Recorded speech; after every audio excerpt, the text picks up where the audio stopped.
आप सभी भक्तों का मेरे YouTube चैनल राधे कृष्ण में हार्दिक स्वागत है। दिन सोमवार, तारीख 22 जुलाई 2024, सावन मास महात्म, अध्याय 2। ओम नमः शिवाय। सावन माह में की जाने वाली भगवान शिव की लक्ष्य पूजा का वर्णन।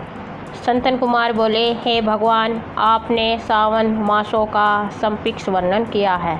हे स्वामी, इससे हमारी तृप्ति नहीं हो रही है, अतः आप कृपया करके विस्तार से वर्णन करें, जिसे सुनकर हे सुरेश्वर मैं कृतज्ञ हो जाऊं। ईश्वर बोले, हे योगीश, जो बुद्धिमान नक्ष व्रत के द्वारा सावन माह को व्यतीत करता है, वह 12 महीने में नक्ष व्रत करने के फल का भागी होता है। नक्ष व्रत में दिन की समाप्ति के पूर्व सन्यासियों के लिए एवं रात्रि में गृहस्थों के लिए भोजन का विधान है। उसमें सूर्यास्त के बाद की 3 घड़ियों को छोड़कर नक्ष भोजन का समय होता है। सूर्य के अस्त होने के पश्चात 3 घड़ी संध्या काल होता है। संध्या वेला में आहार, मैथुन, निद्रा और चौथा स्वाध्याय, इन चारों कर्मों का त्याग कर देना चाहिए। गृहस्थ और यति के भेद से उनकी व्यवस्था के विषय में मुझसे सुनिए। सूर्य के मंद पड़ जाने पर जब अपनी छाया अपने शरीर से दुगनी हो जाए, उस समय के भोजन को यति के लिए नक्ष भोजन कहा गया है। रात्रि भोजन उनके लिए नक्ष भोजन नहीं होता। तारों की दृष्टिगत होने पर विद्वानों ने गृहस्थ के लिए नक्ष कहा है। यति के लिए दिन के 8वें भाग के शेष रहने पर भोजन का विधान है। उसके लिए रात्रि में भोजन का निषेध किया गया है। गृहस्थ को चाहिए कि वह विधि पूर्वक रात्रि में नक्ष भोजन करे और यति, विधवा और विदुर व्यक्ति सूर्य के रहते नक्ष व्रत करे। विदुर व्यक्ति यदि पुत्रवान हो तब उसे भी रात्रि में ही नक्ष व्रत करना चाहिए। अनाश्रमी हो अथवा आश्रमी हो अथवा पत्नी रहित हो अथवा पुत्रवान हो, उन्हें रात्रि में नक्ष व्रत करना चाहिए। इस प्रकार बुद्धिमान मनुष्य को अपने अधिकार के अनुसार नक्ष व्रत करना चाहिए। इस माह में नक्ष व्रत करने वाला व्यक्ति परम गति प्राप्त करता है। मैं प्रातःकाल स्नान करूँगा, ब्रह्मचार्य व्रत का पालन करूँगा, नक्ष भोजन करूँगा, पृथ्वी पर सोऊंगा और प्राणियों पर दया करूँगा। हे देव, इस व्रत को प्रारंभ करने पर यदि मैं मर जाऊं तो हे जगत पिता, आपकी कृपा से मेरा व्रत पूर्ण हो। ऐसा संकल्प करके बुद्धिमान व्यक्ति को सावन मास में प्रतिदिन नक्ष व्रत करना चाहिए। इस प्रकार नक्ष व्रत करने वाला मुझे अत्यंत प्रिय होता है। ब्राह्मण के द्वारा अथवा स्वयं की अति रुद्र, महारुद्र अथवा रुद्र मंत्र से महीने भर प्रतिदिन अभिषेक करना चाहिए। हे वत्स, मैं उस व्यक्ति पर प्रसन्न हो जाता हूँ क्योंकि मैं जल धारा से अत्यंत प्रीति रखने वाला हूँ।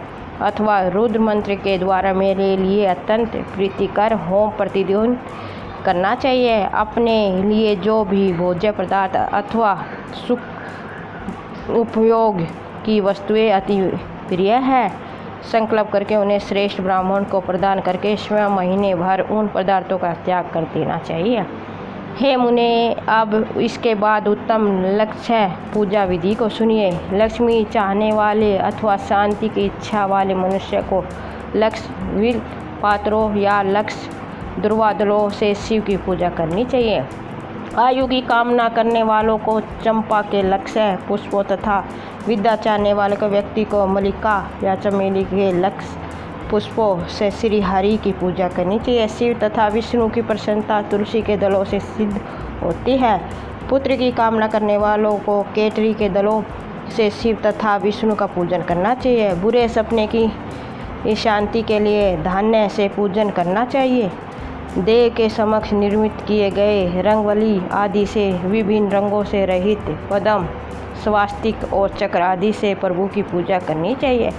इस प्रकार सभी मनोरथों की सिद्धि के लिए सभी प्रकार के पुष्पों से यदि मनुष्य लक्ष्य पूजा करे तो शिव जी प्रसन्न होंगे। तत्पश्चात उद्यापन करना चाहिए, मंडप निर्माण करना चाहिए और मंडप के त्रिभाग परिणाम में वेदिक बनानी चाहिए। तदनंतर पुण्य वाचन कर के आचार्य का वर्ण करना चाहिए और उस मंडप में प्रविष्ट होकर गीत तथा वाग के शब्दों और तीव्र वेद ध्वनि से रात्रि में जागरण करना चाहिए। वेदिका के ऊपर उत्तम लिंग तो भद्र बनाना चाहिए और उसके बीच में चावलों से सुंदर कलश का निर्माण करना चाहिए। उसके ऊपर तांबे का अत्यंत चमकीला तथा पंच पल्लव युक्त कलश स्थापित करना चाहिए और उसे रेशमी वस्त्रों से कवर कर देना चाहिए। उसके ऊपर पार्वती पति शिव की सुवर्णमय प्रतिमा स्थापित करनी चाहिए।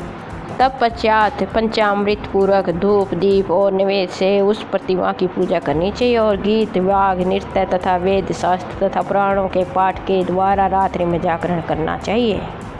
इसके बाद प्रातःकाल भली भांति स्नान करके पवित्र हो जाना चाहिए और अपनी शाखा में निष्दृष्टि विधान के अनुसार वैदिक निर्माण करना चाहिए। तत्पश्चात मूल मंत्र से या गायत्री मंत्र से या शिव के सहस्त्र नामों के द्वारा तिल तथा घृत मिश्रित खीर से होम कराना चाहिए अथवा जिस मंत्र से पूजा की गई है उसी से होम करके पूर्ण आहुति डालनी चाहिए। इसके बाद वस्त्र अलंकार तथा आभूषणों से भली भांति आचार्य का पूजन करना चाहिए।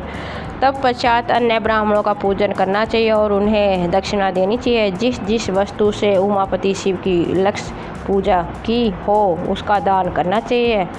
स्वर्णमयी मूर्ति बनाकर शिव की पूजा करनी चाहिए। यदि दीप कर्म किया हो तो उस दीपक का दान करना चाहिए।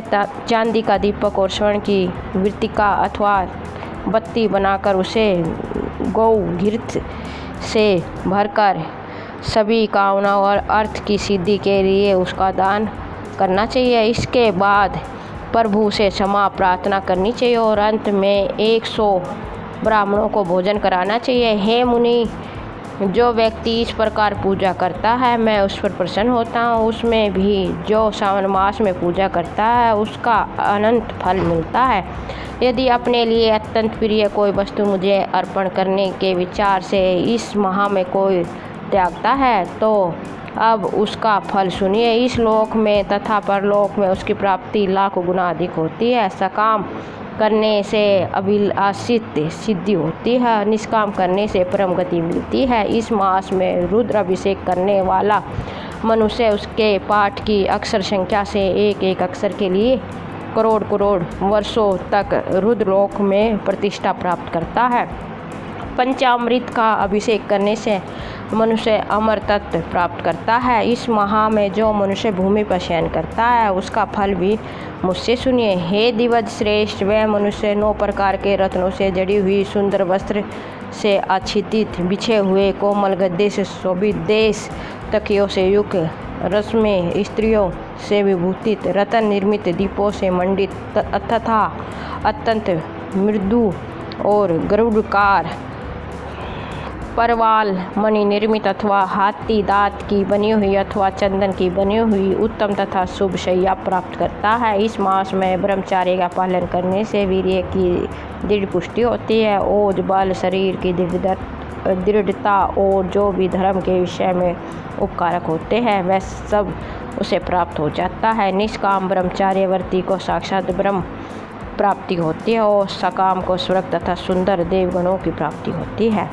इस मास में दिन रात अथवा केवल दिन में अथवा भोजन के समय मौन व्रत धारण करने वाला भी महान व्यक्ति हो जाता है। व्रत के अंत में घंटा और पुस्तक का दान करना चाहिए। मौन व्रत के महात्म से मनुष्य सभी शास्त्रों में कुशल तथा वेद विद्यांगों में प्रांगत हो जाता है तथा बुद्धि में बृहस्पति के समान हो जाता है। मौन धारण करने वाले का किसी से कलह नहीं होता, अतः मौन व्रत अत्यंत उत्कृष्ट है। इस प्रकार श्री स्कंद पुराण के अंतर्गत ईश्वर सनातन कुमार संवाद में सावन माह का महत्व, नत व्रत, लक्ष्य पूजा, भूमि शयन, मौन, दिव्य व्रत कथन नामक दूसरा अध्याय समाप्त। ओम नमः शिवाय। आपको मेरा वीडियो कैसा लगा कमेंट बॉक्स में अवश्य बताएं। मेरे वीडियो को लाइक शेयर और चैनल को सब्सक्राइब करें। धन्यवाद। ओम नमः शिवाय। जय शिव शंकर भोलेनाथ। जय माता पार्वती।